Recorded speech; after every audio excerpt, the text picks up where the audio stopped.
सर्वधिष्ठान धात्रे नमः। सर्वधिष्ठान धात्रे नमः। ओम जगदाधार ओम जगदाधार सर्वाधिष्ठान धात्रे नमः। सर्वधिष्ठान धात्रे नमः। ओम जगदाधार ओम जगदाधार सर्वाधिष्ठान धात्रे नमः। सर्वधिष्ठान धात्रे नमः। सच्चिदानंद भगवान की जय। सत्य सनातन धर्म की जय। सतगुरुदेव भगवान की जय। योग वशिष्ठ का उत्पत्ति प्रकरण है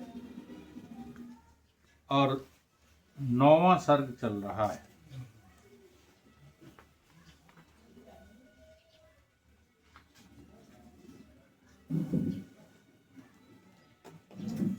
चैतन्यता से रहित चिन्मात्र अक्षय। क्या हुआ?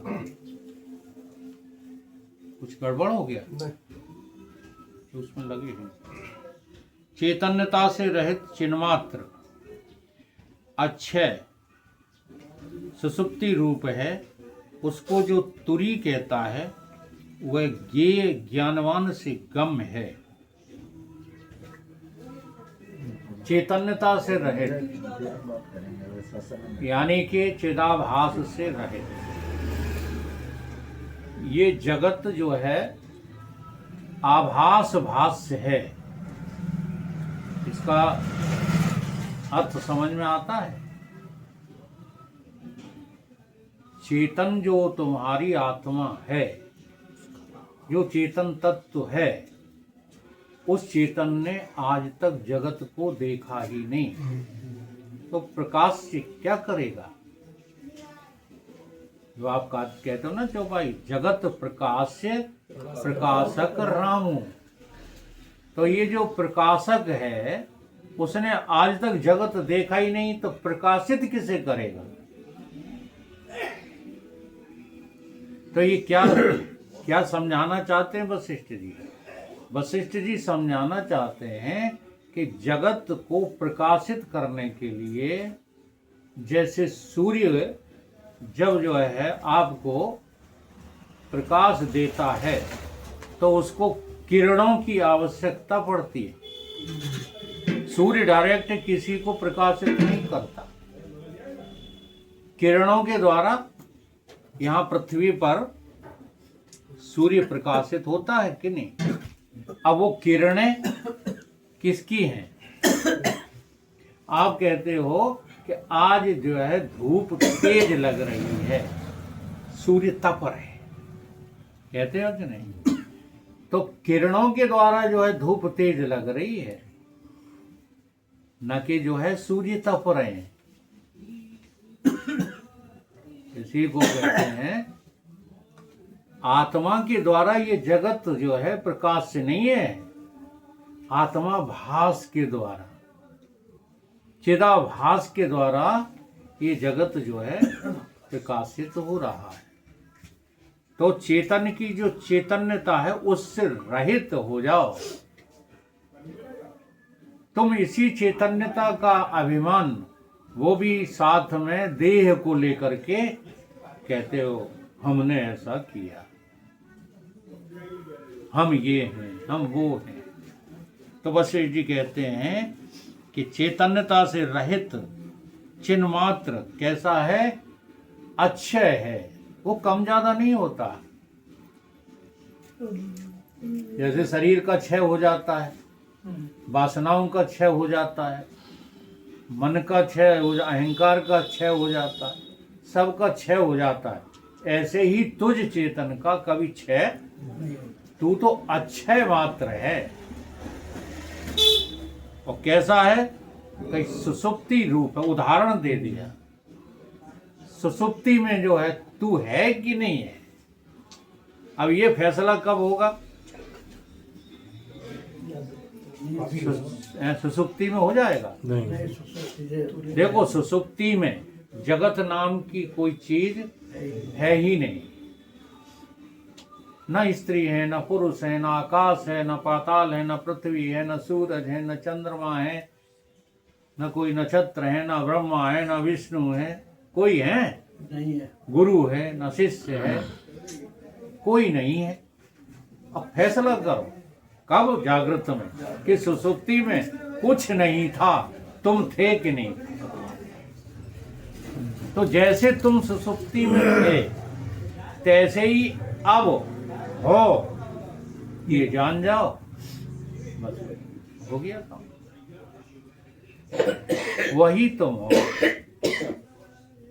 तुम ये नहीं हो जो बने फिर रहे हो, तुम ये नहीं हो जिसे कुछ करना पड़ रहा है, तुम ये नहीं हो हाँ जो स्त्री और पुरुष है,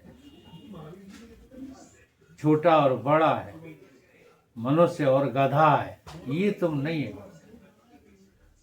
ये तो सब जो है माया मात्रम इदम द्वैत, सब माया मात्र है, ये सब माया का रचा हुआ खेल है। माया जिसने तुम्हारे स्वरूप को ढक रखा है,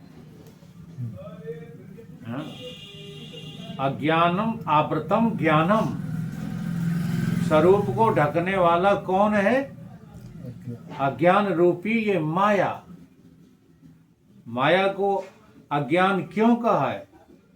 इसलिए कहा है कि जहां ज्ञान नहीं है वहां माया है। अगर ज्ञान है तो माया नाम की कोई चीज है ही नहीं। अब देखो 6 चीजें बताई हैं, क्या? अनादि, उसमें से 5 चीजें आदि बताई हैं। फिर 5 चीजें तो आदि बताई। अनादि कहा जरूर है माया को, लेकिन फिर भी ग्रंथों ने कहीं ना कहीं माया की उत्पत्ति बता दी है, प्रकृति की उत्पत्ति बता दी है, संसार की उत्पत्ति बता दी है। अच्छा, जो उत्पन्न हो जाए वो अनादि कैसे है? लेकिन वो अनादि इसलिए जोड़ा गया है क्योंकि वो अपने चेतन स्वरूप से कभी पृथक नहीं है, इसलिए चेतन अनादि है। तो प्रकृति, माया, संसार, घर द्वार सब अनादि, इसलिए वहां पर एक शब्द जोड़ा गया है कि 6 अनादि हैं, लेकिन उनमें से 5 आदि और अंत वाले। क्योंकि अंत उसी का होता है जिसकी उत्पत्ति होती है। लेकिन चेतन कैसा है? चेतन सदा अनादि और अनंत है, वो कभी उत्पन्न नहीं होता। और हमारी बुद्धि बस यहीं फंसी हुई है कि फिर ये उत्पन्न हो गया, ये क्या है? तो सुसुप्ति रूप इसको कहा गया। सुसुप्ति में जैसे कुछ नहीं है, ऐसे ही ज्ञान में तुच्छ चेतन के अलावा और कुछ है ही नहीं। उसको जो तुरी कहता है वही असल में जो है ज्ञानवान योग्य पुरुष है, ज्ञान गम्य। उसी को ये ज्ञान उपलब्ध हो सकता है, सबको नहीं हो सकता। हे राम जी, जो पुरुष उसमें स्थित हुआ है उसको संसार रूपी सर्प नहीं डस सकता। हाँ, ये संसार क्या है? सर्प, सांप है, काल है। अब देखो कितने बढ़िया बढ़िया उदाहरण। हाँ, जो महाकाल है, जो कालातीत है, वो इसी काल को गले में डाले रहता है? इसका अर्थ क्या है? तुम नहीं धोखे में गले में डाल लेना, किसी लक्ष्य अर्थ से ये बात कही गई है। जो काल है, सर्प रूप है। सर्प रूप माने काल, कालाधीन है। हाँ, विष रूप है। उसको जो है, जो अपने गले में डाल लेता है वो ब्रह्म है। अब इसका अर्थ का अनर्थ करके कुछ लोग जो है ऐसा करने में चालू हो जाते हैं तो धोखा खा जाते हैं। ये लक्ष्य से बात कही जा रही है संसार के विषय। तो भगवान शंकर भगवान क्यों हैं? क्योंकि काल को कुछ समझते ही नहीं, गले में डाले फिरते, पूरे संसार रूपी काल को